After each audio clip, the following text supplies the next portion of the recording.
Le Conseil de sécurité de l'ONU va-t-il voter le renouvellement de l'embargo sur les armes à destination du Darfour au Soudan?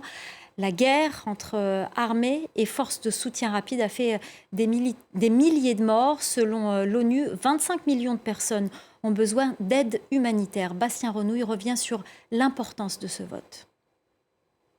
Le régime de sanctions onusiennes contre le Soudan est particulièrement important à deux égards. Tout d'abord, il permet le travail des experts de l'ONU qui enquêtent sur les crimes commis contre les civils et sur l'utilisation des armes effectuées au Soudan. Et puis il y a aussi l'embargo qui est censé limiter les armes envoyées dans le pays et qui pourraient être notamment utilisées contre les civils. Mais voilà, cet embargo a été mis en place en 2004 lors de la guerre civile au Darfour et il ne concerne que cette région. C'est pour cela qu'il devait être étendu à l'intégralité du pays, selon les chercheurs de l'ONG Human Rights Watch. Cet embargo, aujourd'hui, il est dépassé par les événements, puisque le Soudan est depuis avril 2023 en proie à un conflit généralisé qui affecte une majorité des États fédérés du Soudan, avec, comme on a pu le voir dans notre recherche, des parties au conflit qui utilisent des armes nouvellement acquises, faites à l'étranger, notamment en Serbie,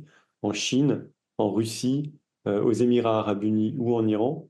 15 pays membres du Conseil de sécurité des Nations Unies vont donc examiner ce dossier ce mercredi. Plusieurs options s'offrent à eux, annuler les sanctions, les maintenir en l'état ou encore les étendre à l'intégralité du territoire soudanais. Mais les possibilités que cela se produise sont assez faibles. Il y a de grands risques d'embargo, notamment de la Chine ou de la Russie.